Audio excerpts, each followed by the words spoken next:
Hello friends, சேர்ந்து பரவி serial இனி வரப்போற எபிசோட்ஸ்க்கான ரிவ்யூ தான் பார்க்க போகிறோம். அடுத்தடுத்த சுவாரஸ்யங்களை தெரிஞ்சுக்கிறதுக்கு இந்த வீடியோவை ஸ்கிப் பண்ணாம கடைசி வரைக்கும் பாருங்க. நம்ம ஆறுமுகம் செஞ்ச திருட்டு வேலை எல்லாத்தையும் சஞ்சய் போட்டு உடைச்சிடுறாங்க. இதெல்லாம் கேட்ட பைரவி, அன்னபூர்ணி எல்லாருமே பயங்கர ஷாக்கில் பார்த்துக்கிட்டு இருக்காங்க. நம்ம அன்னபூர்ணி இருந்துட்டு, இங்கே பாருங்க சஞ்சய், என்னோட பையன் இப்படி ஒரு கீழ்த்தரமான வேலையை பண்ணியிருக்கவே மாட்டான். நீ எதுக்காக என்னோட பையன் மேலே இப்படி ஒரு அபாண்டமான ஒரு பழியை சுமத்துற அப்படின்னு சொல்லவும், இங்கே பாருங்க, யார் மேலேயும் அபாண்டமா பழி சொல்லணுன்ற அவசியம் எனக்கு கிடையாது. ஆதாரத்தோடு தான் வந்திருக்கேன். இங்க பாரு பைரவி, இந்த ஆதாரத்தை பாரு அப்படின்னு சொல்லிட்டு பைரவி கிட்ட காட்டுறாங்க. எல்லாருமே அந்த போன்ல இருக்கிற வீடியோவை பாக்குறாங்க. நம்ம ஆறுமுகம் தான் அந்த கரும்பு காட்டுக்கு நிறைய மாடுங்களால துரத்திட்டு போய் விட்டு மேய விடுறாரு. இதெல்லாம் பார்த்துட்டு அன்னபூர்ணிக்கும் நம்ம பைரவிக்கும் பயங்கரமா ஷாக் ஆயிடுது. அதுக்கப்புறம் பைரவி கண்ணுல இருந்து தண்ணியா வலியுது. அவங்களால ஏத்துக்கவே முடியல. ஆறுமுகம் தான் இது எல்லாத்தையும் பண்ணதான் அப்படின்னு பயங்கரமா ஷாக்ல இருக்காங்க. அதுக்கப்புறம் நம்ம அன்னபூர்ணி இருந்துட்டு, இங்க பாருடா ஆறுமுகம், நீ இப்படி ஒரு கீழ்த்தரமான வேலையை பண்ணுவன்னு சத்தியமா நான் எதிர்பார்க்கலாடா. ஏன்டா இப்படி பண்ண அப்படின்னு அடிச்சுக்கிட்டே இருக்காங்க. அதுக்கப்புறம், அம்மா என்னை மன்னிச்சிருங்கம்மா, பைரவி என்னை விட்டு போறதை என்னால தாங்க முடியலம்மா. அதனாலதான் அந்த பயிரெல்லாம் செழுமையா வளர்ந்தா நான் பைரவியை விட்டு விலகணுன்றத ஒரே ஒரு காரணத்துக்காக தான் நான் அது எல்லாத்தையுமே பண்ணேன். என்னை மன்னிச்சிருங்கம்மா அப்படின்னு சொல்லவும், இதை கேட்ட உடனே பைரவி இருந்துட்டு, அடைச்சி நிறுத்து, உனக்கு என்ன மனசு, என்ன மிருகத்தனமான ஒரு கேவலமான எண்ணம். இங்கே பாரு, இனிமே ஒரு நிமிஷம் கூட நான் இந்த வீட்டில் இருக்கவே மாட்டேன். இங்கே பாருங்கத்த, உங்கள் பையன் இப்போவே டிவோர்ஸ் பேப்பரில் கையெழுத்து போட்டு ஆகணும். உங்கள் பையன் எனக்கு டிவோர்ஸ் பேப்பரில் கையெழுத்து போடுனா கண்டிப்பாக வேற பிரச்சனையாகும். இங்கே பாருமா பைரவி, கொஞ்சம் பொறுமையாக இருமா. இங்க பாருங்க, இனிமேலும் நான் பொறுமையா இருக்கணும்ன்ற அவசியம் இல்லவே இல்லை அப்படின்னு சொல்லவும், நம்ம சிவா இருந்துட்டு, இங்க பாரு ஆறுமுகம், எதுக்காக இப்படி ஒரு விஷயத்த நீ பண்ண? நீ இப்படியெல்லாம் பண்ணுவன்னு நான் எதிர்பார்க்கவே கிடையாது. நீ வேற எந்த விஷயத்திலாவது இப்படி பண்ணியிருந்தா கண்டிப்பா அதை ஏத்துக்கிட்டு இருந்திருப்போம். ஆனா நீயே விவசாயம் பண்றது எவ்வளவு பெரிய கஷ்டம்னு உனக்கே தெரியும். தெரிஞ்சிருந்தோம் இப்படி அவ்வளோ கஷ்டப்பட்டு நட்ட பயிரெல்லாம் நாசம் பண்ணியிருக்கே, உனக்கே மனசாட்சின்றது ஒன்று இருக்குதா அப்படின்னு சொல்லி கேட்கவும், இங்க பாரு சிவா, அவ்வளோ கஷ்டப்பட்டு செஞ்சது எல்லாம் வேஸ்டா போகணுன்ற எண்ணம் எனக்கு கிடையாது. ஆனா பைரவியை விட்டு ஒரு நாள் கூட, ஒரு நிமிஷம் கூட என்னால இருக்கவே முடியாது. அது எனக்கு நரகமா மாறிடும். அதனாலதான், அந்த ஒரே ஒரு காரணத்துக்காக தான் அப்படி ஒரு விஷயத்த பண்ணினே தவிர வேற எந்த ஒரு காரணமும் கிடையாது. இங்க பாரு பைரவி, என்னை மன்னிச்சிரு பைரவி அப்படின்னு காலில் விழுந்து கதறவும், இங்க பாருடா, இனிமே உன்னோட முகத்தை கூட பார்க்க எனக்கு விருப்பமே கிடையாது. இப்படி ஒரு அநியாயத்தையும் அக்கிரமத்தையும் பண்ணிருக்கே அப்படின்னு சொல்லி பயங்கரமா கத்திக்கிட்டே இருக்காங்க. அதுக்கப்புறம் என்ன, நம்ம பைரவி கோவமா ரூமுக்கு போய் தன்னோட ட்ரெஸ் எல்லாத்தையும் எடுத்து வச்சுக்கிட்டு, அதுக்கப்புறம் டிவோர்ஸ் பேப்பரை எடுத்துட்டு வராங்க. எடுத்துட்டு வந்து ஆறுமுகத்துக்கிட்ட கொடுத்து, இங்க பாரு, இதுல கையெழுத்து போட்டு கொடுக்குறியா இப்போ என்னன்ற அப்படின்னு சொல்லி கேட்கவும், இங்க பாரு பைரவி, உன்னை விட்டு பிரிஞ்சு இருக்க முடியாதுன்ற ஒரே ஒரு காரணத்துக்காக தானே நான் அந்த பயிரவே அழிச்சேன். இப்படி என்னை விட்டு போறேன்னு சொல்றியே, நீ என்னை விட்டுட்டு போயிட்டேன்னா என்னோட உசிரியே என்னை விட்டு போயிடும். ப்ளீஸ் பைரவி, என்னை விட்டுட்டு போயிடாத, என் கூடவே இரு, என் கூடவே இருந்து என்னை திட்டிக்கிட்டோ கூட இரு, என்னை என்ன வேணாலும் திட்டு, அது எல்லாத்தையும் நான் கேட்டுக்கிட்டு அமைதியாக இருக்கிறேன் பைரவி, ப்ளீஸ் பைரவி அப்படின்னு சொல்லி கெஞ்சவும், இங்கே பாருடா பைரவி கிட்டே நீ இப்படியெல்லாம் கேட்கறது மிகப்பெரிய தப்பு. நீ பண்ணியிருக்க கீழ்த்தரமான வேலைக்கு நானா இருந்திருந்தேன்னா உன்னை போலீஸ் ஸ்டேஷன்ல பிடிச்சி கொடுத்து லாடம் கட்ட சொல்லியிருப்பேன். ஆனா என் மேல இருக்கிற ஒரே ஒரு மரியாதையால தான் இப்போ வரைக்கும் பைரவி உன்னை எதுவும் பண்ணாம வச்சிருக்கா. முதல்ல கையெழுத்து போட்டு கொடு, பைரவி கூட வாழ்ற தகுதியை நீ இழந்துட்ட அப்படின்னு சொல்றாங்க. மா என்னம்மா நீயே இப்படி சொன்னா பைரவி என்னை விட்டுட்டு போயிடுவாமா, நீயாவது எனக்கு சப்போர்ட் பண்ணுமா? இங்க பாருடா, உனக்கு சப்போர்ட் பண்ற மாதிரி நீ எந்த ஒரு காரியத்தையுமே பண்ணலையே, எல்லாமே பைரவிக்கு எதிராக தானே பண்ணி வச்சிருக்க. இங்க பாரு, முதல்ல கையெழுத்து போடு அப்படின்னு சொல்லிட்டு கையெழுத்தையும் போட வச்சிடறாங்க. நம்ம ஆறுமுகமும் வேற வழியே இல்லாம அந்த கையெழுத்தை போட்டு பயங்கரமா அழுதுகிட்டே இருக்காங்க. அதுக்கப்புறம் உடனடியா வக்கீலுக்கு கால் பண்ணி கையெழுத்து போட்ட விஷயத்த சொல்லி உடனடியாக நாளைக்கே ஹியரிங் வர மாதிரி இந்த கேஸை கொஞ்சம் சீக்கிரமாக முடிச்சு விடுங்க மேடம் அப்படின்னு வக்கீல்கிட்ட சொல்கிறாங்க. சரிங்க மேம், நீங்கள் எத்தனையோ முறை என்கிட்ட கால் பண்ணி இப்படி ஒரு விஷயம் இருக்குது எனக்கு முடிச்சு கொடுங்கன்னு கேட்டிருக்கீங்க. ஆனால் உங்கள் ஹஸ்பண்ட் தான் உங்களுக்கு கையெழுத்து போட மாட்டேங்கிறாருன்னு நீங்கள் ரொம்ப ரொம்ப வருத்தப்பட்டீங்க. இப்போது மியூச்சுவலாகவே பிரியறது தானே, கண்டிப்பாக சீக்கிரமாக முடிச்சு விட்டுறலாமா, நீங்கள் கவலையப்படாதீங்க அப்படின்னு சொல்லிட்டு அந்த பேப்பரெல்லாம் எடுத்துகிட்டு வந்து நீங்கள் என்னோட ஆஃபீஸில் கொடுத்துருங்க அப்படின்னு சொல்லி வக்கீல் சொல்லவும் சரிங்க மேடம் அப்படின்னு நம்ம பைரவி இருந்துட்டு இனிமே ஒரு நிமிஷம் கூட இந்த வீட்டில் இருக்கவே மாட்டேன், இனிமே இந்த வீட்டு பக்கமும் தசை பக்கம் கூட திரும்பவே மாட்டேன், இனிமே என்னை பார்க்க வரேன் அப்படி இப்படின்னு ஏதாவது என்னோட முகத்தை உன்னோட முகத்தை என் முகத்துக்கிட்ட ஏதாவது எடுத்துட்டு வந்து நிறுத்தினேன் அவ்வளோதான் அப்படின்னு பயங்கர கோவத்தோட வீட்டுக்கு கிளம்புறாங்க. நம்ம சிந்து இருந்துட்டு இங்க பாரு பைரவி, ஆறுமுகம் மச்சான் உன்னை பிரிய முடியாம தான் இப்படி ஒரு விஷயத்த பண்ணியிருக்காரு, அவர் பண்ணது தப்பு தான், அதை நியாயப்படுத்தலை, ஆனா அவருக்கும் நீ ஒரு வாய்ப்பு கொடுத்து பார்க்கலாம்ல பைரவி, அவர் கூட சேர்ந்து வாழ்றதுக்கு நீ ஒரு வாய்ப்பு கொடு பைரவி. ஏன் பைரவி, ஆறுமுகம் மச்சான் ரொம்ப ரொம்ப நல்லவர், அவர் கூட சேர்ந்து நீ வாழணும், ஒரு 2 பேரும் ஒன்றா சேர்ந்து 100 வருஷத்துக்கு சந்தோஷமா இருக்கணும்னு நான் ஆசைப்படுறேன் பைரவி. இங்கே பாரு சிந்து, உன்னை சிவா மன்னிச்சு ஏற்றுக்கின மாதிரி நான் கண்டிப்பாக அந்த ஆறுமுகத்தை மன்னிச்சு ஏற்றுக்க மாட்டேன். அது எப்படி நீ அசால்ட்டாக சொல்லிக்கிட்டு இருக்க? என்னோட ஆசை கனவு எல்லாத்தையும் அவன்கிட்ட சொல்லி எனக்கு இந்த கல்யாணத்தில் விருப்பம் இல்லைன்னு எல்லாரும் முன்னாடியும் சொன்னேன்.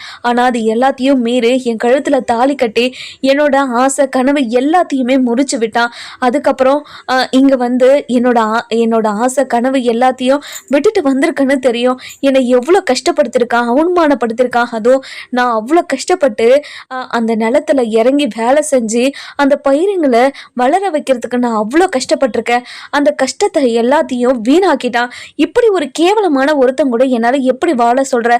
என்னால் முடியவே முடியாது அப்படின்னு சொல்லிட்டு கிளம்பிடுறாங்க. அடுத்த நாள் காலையில் கோர்ட்ல இருந்து அதாவது யாரு நம்ம ஆறுமுகத்தையும் பைரவியும் ஹியரிங்க்கு வரது சொல்லியிருப்பாங்க. அதுக்கப்புறம் நம்ம ஆறுமுகம் குடும்பத்தில் இருக்கிறவங்க எல்லாரும், இந்த பக்கம் நம்ம பைரவி குடும்பத்தில் இருக்கிற எல்லாருமே இப்போ கோர்ட்டில் வந்து நின்றுட்டு இருக்காங்க. அதுக்கப்புறம் நம்ம பைரவியோட அம்மாவும் அப்பாவும் அன்னபூர்ணிக்கிட்ட வந்து இங்கே பாருங்கக்கா, ஏன்க்கா இப்படி ஒரு முடிவு என்னோட பொண்ணை எடுக்க விட்டீங்க? நீங்கள் சொன்னால் என் பொண்ணு கேட்பான்னு நான் உங்ககிட்ட சொன்னனா இல்லையா? ஆறுமுகம் மாப்பிள்ள ஏதோ என் பொண்ணை பிரிய முடியாமல் இப்படி ஒரு தப்பா பண்ணிட்டாரு. அவர் பண்ணது தப்பு தான், நான் இல்லைனாலும் சொல்லலை. அதுக்காக பைரவி கிட்ட நீங்களே இப்படி சொல்லியிருந்தா அவளோட மனசு இன்னும் அதிகமான வேகத்துல தானே இருக்கும். ஆறுமுகம் மாப்பிள்ளையே, நீங்க எதுக்காக கையெழுத்து போட சொன்னீங்க? நீங்க சொன்னதுனால தான் இப்போ என்னோட பொண்ணு கோர்ட்டுக்கு வரைக்கும் வந்து நின்றுட்டு இருக்கா. இப்போ என் பொண்ணுக்கு டிவோர்ஸ் கிடைச்சிருச்சுன்னா நான் என்ன பண்ணுவேன்? ஐயோ கடவுளே, ஆறுமுகம் மாப்பிள்ளை மாதிரி இந்த உலகத்துல எந்த ஒரு பையனையும் பார்க்க முடியாது. எதுக்காக இப்படி ஒரு முடிவு எடுத்தீங்க? இங்க பாருங்க தம்பி, எனக்கு இப்படி ஒரு முடிவு எடுக்கணுன்ற அவசியம் எனக்கு இல்லை. ஆனால் என் பையன் பண்ணது தப்பு. பைரவி கூட வாழ்கிறதுக்கான தகுதியை இழந்துட்டான். அப்படி இருக்கும்போது நான் என்ன பண்ணுவேன்? பைரவி எவ்வளோ படிச்சிருக்கா, எவ்வளோ ஆசை, எவ்வளோ கனவு, எவ்வளோ லட்சியத்தோடு இருந்திருக்கா. அவளோட எல்லாத்தையும் விட்டுட்டு இவனுக்காக இவனை கட்டிக்கிட்டு எங்கள் வீட்டில் வந்து கஷ்டம் மட்டும்தான் பட்டுக்கிட்டு இருக்கா. அவளோட கஷ்டத்துக்கெல்லாம் இன்னையோட ஒரு தீர்வு கிடைக்கட்டும். அவள் ஆசைப்பட்ட மாதிரி அவளோட லட்சியத்தை போய் அடையட்டும். அவள் ஆசைப்பட்ட மாதிரி வேலைக்கு போகட்டும், சந்தோஷமாக இருக்கட்டும், அதுதான் நானும் ஆசைப்பட்றேன் அப்படின்னு சொல்கிறாங்க. இல்லைக்கா, அது மட்டும் நடக்கவே கூடாது. என் பொண்ணுக்கிட்ட போய் நான் பேசுகிறேன் அப்படின்னு சொல்லிட்டு பைரவி கிட்ட போயிட்டு, இங்கே பாரு பைரவி, நீ கொஞ்சம் யோசிச்சு பார்க்கலாம்ல, ஆறுமுகம் மாப்பிள்ள கூட சேர்ந்து வாழணும் அப்படின்ற எண்ணத்தோடு தானே அதை எல்லாத்தையும் பண்ணியிருக்காரு. அதை நீ கொஞ்சம் கூட யோசிச்சு பார்க்காம இப்படி ஒரு முடிவு எடுத்திருக்கே. இங்கே பாருங்கப்பா, நான் அதனால் மட்டும் இந்த முடிவை எடுக்கலை. என்னையும் சஞ்சயும் வச்சு தப்பாக பேசுகிறான்ப்பா அவன். நானும் சஞ்சயும் எத்தனை வருஷமா ஃப்ரெண்டுன்னு உங்களுக்கே தெரியும். அப்படி தெரிஞ்சிருந்தோம் அவன் எப்படிப்பா எங்கள் 2 பேரையும் சேர்த்து வச்சு தப்பாக பேசலாம்? சஞ்சய் அவன் மனசில் எதுவுமே இல்லை தெரியுமா அப்படின்னு சொல்லவும், இங்கே பாருமா, ஆறுமுகம் மாப்பிள்ள ரொம்ப ரொம்ப நல்லவர். அவர் ஒரு விஷயம் சொன்னால் கண்டிப்பாக அதில் நியாயம்னு ஒன்று இருக்கும். அதனால் நீ அவர் சொல்கிறத யோசிச்சு பார்த்துருக்கலாம்லம்மா. ஏதாவது ஒரு விஷயத்தில் கூட அவர் தப்பான ஒரு கண்ணோட்டத்தில் உன்னை பார்த்துருக்கலாம்லம்மா. அதை வச்சு தானே ஆறுமுகம் மாப்பிள்ளை இப்படி சொல்லியிருக்காரு. அவர் சொன்னதை நீ ஏமா தப்பா எடுத்துக்கிற அப்படின்னு சொல்லி கேட்கவும், இங்க பாருங்கப்பா, நீங்களும் அவனுக்கு சப்போர்ட் பண்ணி பேசிக்கிட்டு இருக்காதீங்க. எனக்கு இந்த விஷயத்துல இதுக்கு மேல பேச வேண்டியது எதுவுமே இல்லப்பா. யாரும் இதை பத்தி என்கிட்ட வந்து பேசாதீங்க அப்படின்னு சொல்லி கோவமா நின்றுக்கிட்டு இருக்காங்க. அந்த நேரம் பார்த்து கோர்ட்லேருந்து ஆறுமுகத்தையும் பைரவியும் கூப்பிட்றாங்க. கூப்பிட்ட உடனேயே நம்ம ஜட்ஜ் இருந்துட்டு, இங்கே பாருங்கள், நீங்கள் மியூச்சுவலாக பிரியறதுக்காக அதாவது கோர்ட்டில் அப்ளை பண்ணியிருக்கீங்க. எதுக்காக பிரியணுங்கன்னு தெரிஞ்சுக்கலாமா? எங்கள் 2 பேருக்கும் செட் ஆகலை, அதனால தான் நாங்கள் பிரிகிறோம் அப்படின்னு பைரவி சொல்லவும், இதை கேட்ட ஆறுமுகத்துக்கு ரொம்பவே அழுக வந்துடுது. தான் மனசில் இருக்கிறத சொல்லக்கூடாது, எனக்கு அவள் கூட வாழ விருப்பம் இல்லைன்னு சொல்லுன்னு நம்ம பைரவி கண்ணாலே சொல்லவும், இதை கேட்ட ஆறுமுகம் இருந்துட்டு, இங்கே பாருங்கள் மேடம், எனக்கு பைரவி கூட வாழ்கிறதுல முழு விருப்பம் இருக்குது. ஆனால் பைரவிக்கு தான் என் கூட வாழ்கிறதுல சுத்தமாக விருப்பமே இல்லை. அவள் நினச்ச மாதிரி ஒரு ஆளாக நான் இல்லை. அவள் நிறைய எதிர்பார்ப்போடு இருந்தா. அந்த எதிர்பார்ப்பு எதுவுமே என்கிட்ட இல்லாததால் அவள் ரொம்ப மனசு உடைஞ்சு போயிட்டா. அவளுக்கு லட்சியம், கனவு, ஆசைன்னு எவ்வளவோ இருக்குது. அந்த ஆசையெல்லாம் விட்டுட்டு தான் ஒரு கட்டாயத்தால் என்னை கல்யாணம் பண்ணிக்கிட்டான். அந்த கல்யாணம் பிடிக்காம இப்போ வரைக்குமே என் கூட சேர்ந்து வாழ பிடிக்காம இப்படி ஒரு முடிவு எடுத்திருக்கா. அதனால் அவளோட முடிவுக்காக தான் நானும் அவள் சந்தோஷமாக இருக்கணுன்றதுக்காக தான் இந்த முடிவு எடுத்திருக்கேன். ஆனால் பைரவியை விட்டு பிரியறதுல எனக்கு துளி கூட விருப்பமே கிடையாதுங்க மேடம் அப்படின்னு சொல்லிடுறாங்க. இதை கேட்ட ஜட்ஜ் இருந்துட்டு, என்னம்மா சொல்லிக்கிட்டு இருக்காரு? நீங்கள் 2 பேருமே மியூச்சுவலாக பிரியறதா தான் சொல்லியிருந்தீங்க. ஆனால் இப்போ இவர் என்ன சொல்லிக்கிட்டு இருக்காரு? இவருக்கு உங்க கூட சேர்ந்து வாழ்றதுல விருப்பம் இருக்குதாம்மா? நீ ஒரு 6 மாதம் ஆறுமுகத்தை கூட சேர்ந்து வாழ்ந்து பாரான். அதுக்கப்புறம் ஆறுமுகத்தை பற்றி உனக்கு தெரிஞ்சிச்சுன்னா, புரிஞ்சிச்சுன்னா, அதுக்கப்புறம் அவர் கூட சேர்ந்து வாழணும்னு விருப்பப்பட்டா நீ சேர்ந்து வாழலாம். அதுக்கப்புறமும் உனக்கு விருப்பம் இல்லை அப்படின்னு தெரிஞ்சா நீ இதை டிவோர்ஸ்க்கு முயற்சி பண்ணலாம்லம்மா அப்படின்னு சொல்லி கேட்கவும், இங்கே பாருங்கள் மேடம், எனக்கு கல்யாணம் ஆனால் அடுத்த நாளே நான் டிவோர்ஸ்க்கு அப்ளை பண்ணேன். ஆனால் கல்யாணம் ஆகி 6 மாதத்துக்கு அப்புறம் தான் இந்த டிவோர்ஸுக்கே அப்ளை பண்ணணும்னு சொல்லிட்டாங்க. அது வரைக்கும் நான் எப்போ 6 மாதம் முடியும்னு ஒவ்வொரு நாளும் ஏங்கி தவிச்சுக்கிட்டு இருந்தேன். 6 மாதம் முடிஞ்சதுக்கு அப்புறமும் வீட்டில் என்னென்னமோ சொல்லி நாளை தள்ளி போட்டுக்கிட்டே இருந்தாங்க. என்னால் இவர் கூட சேர்ந்து வாழ முடியாதுங்க மேடம். எனக்கு இவர் நிறைய துரோகம் பண்ணியிருக்காரு. கல்யாண மண்டபத்தில் ஒரு கட்டாயத்தால் தான் என்னோட அப்பா இந்த கல்யாணத்தை பண்ணிக்கோன்னு என்னை வற்புறுத்தி இந்த கல்யாணத்துக்கு ஒத்துக்க வச்சாரு. நான் அப்போவே இவர்கிட்ட போய் சொன்னேன், எனக்கு இந்த கல்யாணத்தில் விருப்பம் இல்லை, எனக்கு ஆசை, கனவு, லட்சியம், படிப்புன்னு நிறைய இருக்குது, எனக்கு இந்த கல்யாணத்தில் விருப்பம் இல்லைன்னு எல்லாருக்கிட்டேயும் சொல்லிடுங்க. என்னோட அப்பா இந்த கல்யாணத்தை நீ பண்ணிக்கலன்னா நான் உசுரை விட்டுருவேன்னு என்கிட்ட சொன்னார். என் அப்பாவோட உசுருக்காக தான் நான் இந்த கல்யாணத்தை பண்ணிக்கிறேன்னு ஒத்துக்கிட்டேன். ஆனால் எனக்கு இந்த கல்யாணத்தில் விருப்பம் இல்லைன்னு இவர்கிட்ட எத்தனையோ முறை சொன்னேன். ஆனால் இவர் எல்லாத்தையும் தெரிஞ்சுக்கிட்டு தலையாட்டிக்கிட்டு இந்த கல்யாணத்தை நிறுத்திடுறேன்னு என்கிட்ட சொல்லிட்டு அவர் என் கழுத்தில் தாலி கட்டும் போது எனக்கு எவ்வளோ ஏமாற்றமாக இருந்திருக்கும் சொல்லுங்க. இவ்வளோ பெரிய கஷ்டத்தை தாங்கிக்கிட்டு என்னால் எப்படி இவங்க வீட்டில் வாழ முடியும்? எனக்கு கல்யாணம் ஆகாதுக்கு முன்னே இப்படி ஒரு துரோகத்தை பண்ணவன் எனக்கு வேற ஒரு துரோகத்தை பண்ண மாட்டான்னு என்ன நிச்சயம்? என்னால் இவன் கூட சேர்ந்து வாழவே முடியாதுங்க மேடம். எனக்கு நீங்கள் டிவோர்ஸ் கொடுக்கறதா நல்லது அப்படின்னு சொல்லிடுறாங்க. இங்கே பாருங்கம்மா, நீங்கள் ஒரு கட்டாயத்தில் இந்த கல்யாணத்துக்கு ஒத்துக்கிட்டீங்க. அதே மாதிரி இந்த மாப்பிள்ளையும் இவரும் இந்த ஆறுமுகமும் ஏதாவது ஒரு கட்டாயத்தில் இருந்திருக்கணும்ல. நீ சொன்னதையும் மீறி தாலி கட்டியிருக்காருன்னா அவரும் ஒரு கட்டாயத்தில் இருந்திருக்கணும்லம்மா. இங்கே பாருங்கள், அன்னைக்கு என்னதான் நடந்துச்சு அப்படின்னு சொல்லி கேட்கவும், இங்கே பாருங்கள் மேடம், எனக்கு வேற ஒரு பொண்ணு கூட கல்யாணம் ஏற்பாடு பண்ணியிருந்தாங்க. அதுவும் இவங்க அக்கா தான். இவங்க அக்கா கல்யாண மண்டபத்திலேருந்து காணாமல் போயிட்டாங்க. அதுக்கப்புறம் இந்த கல்யாணம் நின்றா பெரியவங்களுக்கு அசிங்கமாயிடுமோ அப்படின்னு நினச்சி பைரவியோட அப்பா தான் பைரவி கிட்ட போயிட்டு கெஞ்சி கூத்தாடி இந்த கல்யாணத்துக்கு ஒத்துக்க வச்சுருக்காரு. என்னோட அம்மா எனக்கு எத்தனையோ இடத்துல பொண்ணு பார்த்தோம், பொண்ணு அமையல, கல்யாணம் ஆகலை, கல்யாணம் நடக்கலைன்னு சொல்லிட்டு இந்த பொண்ணை கல்யாணம் பண்ணிக்கலன்னா நானும் உயிரோடு இருக்க மாட்டேன்னு சொன்னாங்க.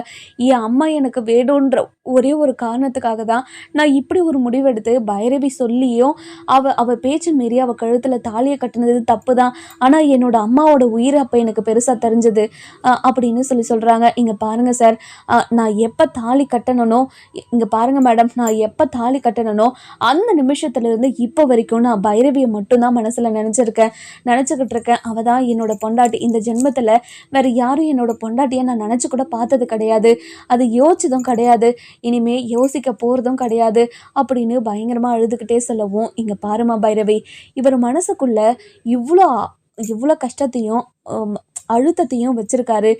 உன்னை ரொம்ப பிடிச்சிருக்கு இவருக்கு. இவரை உனக்கு பிடிக்கணும்னா இவர் என்னவா இருக்கணும், உனக்கு எப்படியாப்பட்ட ஒரு புருஷன் வேணும்னு நினைக்கிற அந்த மாதிரி உன்னோட புருஷனை நீ மாற்றிக்கலாம் இல்லைம்மா.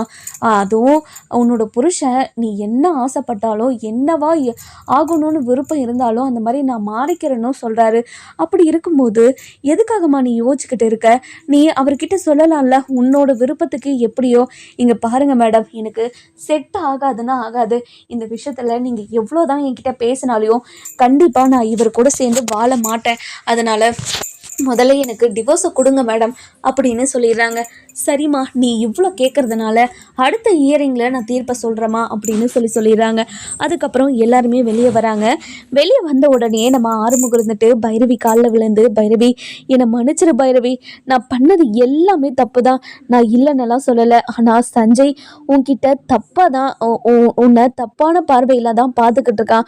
அவன் உன்னை கல்யாணம் பண்ணிக்கணும்னு ஆசைப்பட்றான். அவன் பார்க்குற பார்வையே சரியில்லை, அவன் பேசுகிற வார்த்தையும் சரியில்லை. அவன் உன்கிட்ட மட்டும்தான் நடிச்சுக்கிட்டு இருக்கான். தனியாக வந்து என்கிட்ட என்னென்னலாம் சொல்கிறான்னு உனக்கு தெரியுமா? கண்டிப்பாக ஒரு நாள் உனக்கு சஞ்சயை பற்றி புரிய வரும். அதுக்கப்புறம் என்கிட்ட வந்து நீயே பேசுவ பாரு அப்படின்னு சொல்கிறாங்க. இங்கே பாரு, திரும்ப சஞ்சய் கூட என்னது தப்பாக வச்சு பேசாத. இங்கே பாரு பைரவி, எந்த சூழ்நிலையிலையும் உன்னை நான் தப்பாக பேச மாட்டேன். ஆனால் அந்த சஞ்சய் சரியில்லைன்னு தான் உன்கிட்ட சொல்கிறேன். அதை தான் நீ புரிஞ்சுக்க மாட்டேங்கிற அப்படின்னு சொல்கிறாங்க. இதை கேட்ட உடனே இங்கே பாரு ஆறுமுகம், எதுக்காக ஆறுமுகம் திரும்ப பைரவியோட மனசை கஷ்டப்படுத்திக்கிட்டே இருக்க? சஞ்சய் சின்ன வயசுல இருந்து பைரவிக்கு தெரிஞ்சவன். அப்படி இருக்கும்போது ரெண்டு பேருமே ஃப்ரெண்டாக பழகிக்கிட்டு இருக்காங்க. அவங்க ரெண்டு பேரையும் தப்பாக பேசுறது ரொம்ப பெரிய தப்பு அப்படின்னு அன்னபூர்ணி சொல்லவும் இதை கேட்ட ஆறுமுகம் இருந்துட்டு, இங்கே பாருங்கம்மா, நானும் முதல்ல அப்படிதாம்மா நினச்சேன். ஆனால் அவன் ரொம்ப தப்பான ஆளாக இருக்கான். அவன் பைரவியை ரொம்ப தப்பான எண்ணத்தில் தான் பார்த்துக்கிட்டு இருக்கான். அது உங்களுக்கு ஒரு நாள் புரியுமா? இங்கே பாரு பைரவி, கண்டிப்பாக புரிஞ்சுக்கிட்டு என்னை ஒரு நாள் நீ ஏற்றுப்பண்ணு நான் நம்புகிறேன். கரும்பு காட்டை அழிச்சதும் உனக்கு துரோகம் பண்ணதும் நான் பண்ண மிகப்பெரிய தப்பு தான். என்னை மன்னிச்சிரு பைரவி. இனிமே உன்னோட விருப்பத்துக்கு மாறா நான் எதுவுமே செய்ய மாட்டேன். உனக்கு டிவோர்ஸ் வேணும்னு ஆசைப்பட்டுட்டு கண்டிப்பாக நான் உனக்கு டிவோர்ஸ் கொடுத்துட்றேன் அப்படின்னு சொல்லிட்டு அவங்க பாட்டுக்கு கிளம்பிடுறாங்க. இது கேட்ட பைரவிக்கு பயங்கரமாக ஷாக் ஆயிடுது. இவன் என்ன இப்படியெல்லாம் பேசிட்டு போகிறான் அப்படின்னு யோசிக்கிறாங்க. அதுக்கப்புறம் நம்ம அன்னபூர்ணி இருந்துட்டு ஆறுமுகத்துக்கிட்ட போயிட்டு, இங்கே பாரு ஆறுமுகம், என்னடா ஆச்சு உனக்கு? எதுக்காகடா இப்படியெல்லாம் பண்ணிக்கிட்டு இருக்க? பைரவியோட மனசை எப்படியாவது மாற்றி அவளை இந்த வீட்டுக்குள்ளே இருக்க வைக்குவேன்னு பார்த்தா நீ இப்படி ஒரு கீழ்த்தரமான வேலையை பண்ணி பைரவியை ஒரே அடியா இந்த வீட்டை விட்டே துரத்திட்டியேடா. ஏன்டா இப்படி ஒரு வேலையை பண்ண? இங்கே பாருங்கம்மா, நான் பைரவி என் கூடவே இருக்கணும், என்னை விட்டு போயிடக்கூடாதுன்ற ஒரே ஒரு காரணத்துக்காக தான் நான் அப்படி பண்ணனே தவிர வேறு எந்த ஒரு காரணமும் கிடையாதும்மா. நான் பண்ணது எல்லாம் மிகப்பெரிய தப்புன்னு நான் புரிஞ்சுக்கிட்டேன். ஆனால் அந்த சஞ்சய் ரொம்ப கெட்டவம்மா. அதை பைரவிக்கு நான் எப்படி புரிய வைப்பேன்னு எனக்கு தெரியலம்மா. அது பைரவியை கண்டிப்பாக ஒரு நாள் புரிஞ்சுக்கிட்டு கண்டிப்பாக சஞ்சயை வெளுத்து வாங்க தான் போறா. அது வரைக்கும் நான் அந்த நாளுக்காக நான் வெயிட் பண்ணிக்கிட்டு இருக்கேம்மா அப்படின்னு சொல்கிறாங்க. இங்கே பாருடா, ஏன்டா திரும்ப சஞ்சயை தப்பாக பேசிக்கிட்டே இருக்க? நம்ம குடும்பத்தில் ஏதாவது ஒரு பிரச்சனை வந்தால் அந்த பையன் தான் வந்து ஓடோடி வந்து நம்மளை காப்பாற்றுது. பிரச்சனையிலேருந்து ஏதாவது ஒரு உதவி பண்ணிக்கிட்டே இருக்கு. அப்படி இருக்க பையன் எப்படி தப்பு பண்ணோம்? இங்கே பாருங்கம்மா, அதுதான் அவன் வச்சிருக்க ஒரே ஒரு ட்ரிக் அதுதாம்மா. இப்படி நல்லதெல்லாம் பண்ணிட்டா கெட்டது எதுவுமே பண்ண மாட்டாங்கன்ற ஒரு எண்ணம் அவன் மனசுக்குள்ளே இருக்குதுமா. அதனால தான்மா அவன் இவ்வளோ பெரிய தப்பையும் துணிஞ்சு பண்ணிக்கிட்டு இருக்கான். என்னால் இதில் ஏற்றுக்கவே முடியல. இனிமே என்னை யார் என்ன நினச்சாலும் பரவாயில்லம்மா. பைரவிக்கு அவள் ஆசைப்பட்ட மாதிரி நான் அவளுக்கு டிவோர்ஸ் கொடுத்துட்றேம்மா, பரவாயில்ல. நான் இனிமே என்னோட வாழ்க்கை முழுக்க பைரவியை நினச்சிக்கிட்டே வாழ்ந்துக்கிறேன் அப்படின்னு அழுதுகிட்டே வீட்டுக்கு போயிடுறாங்க. இந்த பக்கம் நம்ம சிந்து இருந்துட்டு ஆறுமுகத்துக்கிட்ட, இங்கே பாருங்க மச்சான், கண்டிப்பாக பைரவி உங்களை புரிஞ்சுக்கிட்டு உங்களை முழுசாக ஏற்றுப்பா. அந்த நாள் கூடிய சீக்கிரம் வந்துடும், நீங்கள் கவலைப்படாதீங்க அப்படின்னு சொல்லவும், இங்கே பாருங்க சிந்து, எனக்கு பைரவி எவ்வளோ பிடிக்கும்னு என்னால் வார்த்தையால் சொல்ல முடியல. எனக்கு அவ்வளோ பிடிக்கும். அவள் என்னை புரிஞ்சுக்காமல் பேசிக்கிட்டு இருக்கா, கண்டிப்பாக என்ன ஒரு நாள் புரிஞ்சுப்பான்னு நம்புகிறேன் அப்படின்னு சொல்கிறாங்க. கண்டிப்பாக இதே நம்பிக்கையோடு இருங்க, கண்டிப்பாக பைரவி சீக்கிரமாக உங்களை தேடி வந்துடுவா அப்படின்னு சொல்லி ரொம்பவே ஆறுதலாக பேசிக்கிட்டு இருக்காங்க.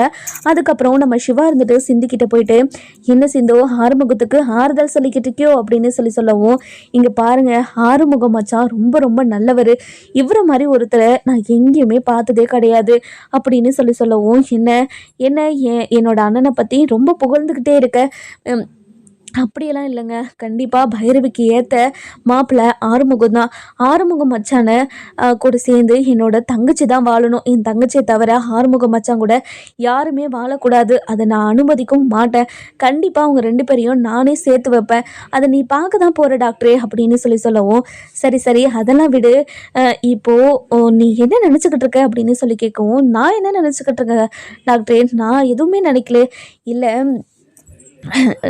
என்னோட தங்கச்சியோட வாழ்க்கையை சரி பண்ணியிருக்க, இப்போது என் அண்ணனோட வாழ்க்கையை சரி பண்ணி கொடுக்குறேன்னு சொல்லியிருக்க, உன்னோட வாழ்க்கையை எப்போ சரி பண்ண போகிற அப்படின்னு சொல்லி கேட்கவும், இங்கே பாரு டாக்டரே, அது உன்னோட கையிலையும் உன்னோட பெரியம்மா கையிலையும் தானே இருக்குது, நான் என்ன சரி பண்ண வேண்டியது இருக்குது, நான் எந்த வகையிலும் எதையும் சரி பண்ண தேவையில்ல, அதுவா அந்த கடவுளே சீக்கிரமாக அன்னபுண்ணியத்தையோட மனசை மாற்றி என்னை அவங்க மருமகளாக ஏற்றுக்க வச்சு உங்க கூட வாழ வைக்கும், இது கண்டிப்பாக நடக்க தான் போகுது, நீ கவலையே படாத டாக்டரே, என்ன கவலைப்படாமல் இருக்கிறது, உன்னை பிரிஞ்சு இருக்கிறது ஒவ்வொரு நாளும் எனக்கு ரொம்ப ரொம்ப கஷ்டத்தை ஏற்படுத்திக்கிட்டே இருக்கு, நான் என்ன பண்ணுவேன் அப்படின்னு சொல்லவும், என்ன டாக்டரே இவ்வளோ ரொமான்ஸாக பேசுகிற, இவ்வளோ ரொமான்ஸாக என்கிட்ட எப்பவுமே பேசினதே இல்லை தெரியுமா, எனக்கு ரொம்ப சந்தோஷமாக இருக்குது டாக்டரே, இப்போல்லாம் வர வர என் மேலே உனக்கு ரொம்ப ரொம்ப பாசம் அதிகமாகிடுச்சு, இதுக்காக தான் டாக்டரே நான் ஏங்கிக்கிட்டு இருந்தேன், நான் ஒவ்வொரு நாளும் உங்களை நினச்சிக்கிட்டு இருக்க மாதிரி நீங்களும் என்ன நினைக்க மாட்டீங்களா, ஏங்க மாட்டீங்களான்னு நினச்சி ரொம்ப வருத்தப்பட்டிருக்கேன், ஆனால் இது இப்போது எனக்கு எல்லாமே கிடைக்குது, ஆனால் அதை அனுபவிக்கிறதுக்கு தான் எனக்கு கொடுத்து வைக்கல டாக்டரே, இங்கே பாரு சிந்து, அது கூடிய சீக்கிரம் வந்துடும், கண்டிப்பாக நீ கவலையே படாத அப்படின்னு இந்த பக்கம் ஒரு ஜோடி ரொமான்ஸ் பண்ணிக்கிட்டு இருக்கு, இன்னொரு பக்கம் பைரவி நடந்ததெல்லாம் நினச்சி ரொம்பவே வருத்தப்பட்டுக்கிட்டு இருக்காங்க, அழுதுகிட்டும் உட்காந்துக்கிட்டு இருக்காங்க.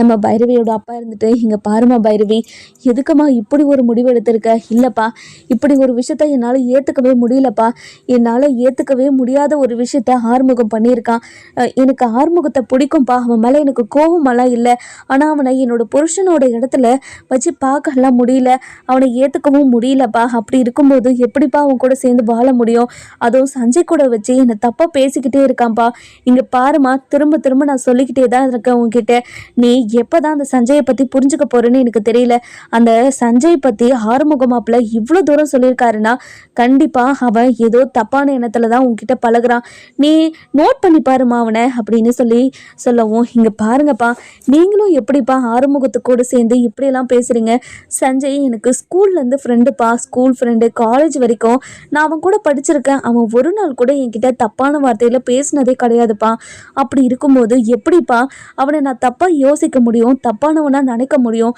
சத்தியமாக என்னால் அதுக்கு இடம் கொடுக்கவே முடியாதுப்பா, ஆறுமுகம் தான் தப்பான கண்ணோட்டத்திலேயே பார்க்குறான், அவன் தான்ப்பா தப்பு அப்படின்னு சொல்லவும், இங்கே பாருமா பைரவி, எல்லாமே சரியாக இருக்கணும்னு நம்ம நினைக்கக்கூடாதுமா, எல்லா கோணத்துலேயும் யோசிச்சு பார்க்கணும், ஆறுமுக மாப்பிள்ளை எதுக்காக இப்படி அழுத்த திருத்தமாக இப்படி சொல்லிக்கிட்டு இருக்காருன்னு நமக்கு தெரியல, அதுதான் நீ தான் கண்டுபிடிக்கணும் அப்படின்னு சொல்லிட்டு நம்ம பைரவியோட அப்பா சொல்கிறாங்க. அடுத்த நாள் காலையில் நம்ம சஞ்சய் இருந்துட்டு பைரவியை பார்க்க வராங்க. வந்த உடனே பைரவி வீட்டுக்குள்ளே வரலாமா அப்படின்னு சொல்லி கேட்கவும், அதுக்கப்புறம் சஞ்சயோட வாய்ஸ் கேட்டதும் வெளியே வராங்க. வெளியே வந்த உடனே வாங்க சஞ்சய் உள்ளே வாங்க அப்படின்னு சொல்லிட்டு உள்ளே கூட்டிகிட்டு போகிறாங்க. அதுக்கப்புறம் நம்ம பைரவியோட அம்மா இருந்துட்டு காஃபி எல்லாம் கொண்டு வந்து கொடுக்குறாங்க. அதுக்கப்புறம் நம்ம பைரவி இருந்துட்டு, என்ன சஞ்சய் திடீர்னு பார்க்க வந்திருக்கீங்க, இல்லை பைரவி, நேற்று தான் ஆறுமுகத்துக்கிட்டே இருந்து நீ பிரிஞ்சு வந்திருக்க, நீ ரொம்ப வருத்தத்தில் இருப்ப, அதனால தான் உனக்கு ஆறுதலாக ஒரு 4 வார்த்தை பேசிட்டு போகலாம் அப்படின்னு வந்தேன் அப்படின்னு சொல்கிறாங்க.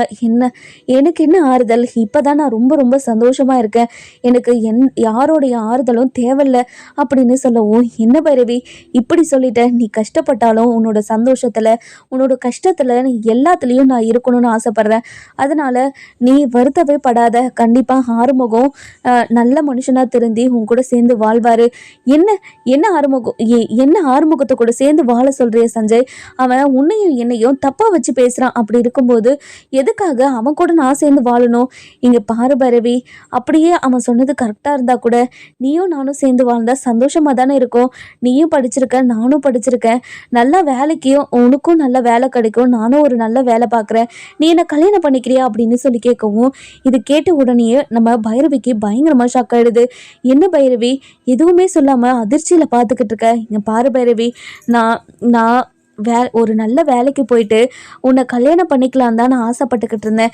ஒரு நல்ல வேலைக்கு போய் உங்கள் வீட்டுக்கு வந்து உன்னை நான் பொண்ணு கேட்கலான்னு நினச்சிக்கிட்டு இருந்தேன். ஆனால் அந்த நேரத்தில் தான் நீ ஒரு கட்டாயத்தால் ஒரு கல்யாணத்தை பண்ணிக்கிட்டேன்னு நான் கேள்விப்பட்டேன். அந்த நிமிஷம் நான் ரொம்ப ரொம்ப உடஞ்சி போயிட்டேன் தெரியுமா அப்படின்னு எல்லா உண்மையுமே உடைச்சிடுறாங்க. இப்போது நீ டிவோர்ஸ் வேணும்னு வந்திருக்க. இப்போ என் மனசில் இருக்கிறதெல்லாம் உன்கிட்ட சொல்லணும்ல. அதனால தான் பைரவி, உன்னைனா எனக்கு ரொம்ப பிடிக்கும். உன்னை நான் ரொம்ப ரொம்ப லவ் பண்ணுறேன். ஸ்கூல் டேஸ்லேருந்து காலேஜ் டேஸ்லேருந்து அப்போருந்தே உன்னை லவ் பண்ணிக்கிட்டு தான் இருக்கேன். ஆனால் இந்த விஷயத்த உன்கிட்ட எப்படி சொல்கிறதுன்னு தெரியல அப்படின்னு எல்லா விஷயத்தையுமே போட்டு உடைச்சிடுறாங்க. இதை கேட்ட பைரவிக்கு பயங்கர ஷாக்கு. நம்ம ஆறுமுகத்தை புரிஞ்சுப்பாங்களா புரிஞ்சுக்க மாட்டாங்களா அப்படின்னு நம்ம வர எபிசோடில் பார்க்கலாம். இந்த வீடியோ உங்களுக்கு பிடிச்சிருந்தா லைக் பண்ணுங்கள், சப்ஸ்கிரைப் பண்ணுங்கள், மறக்காம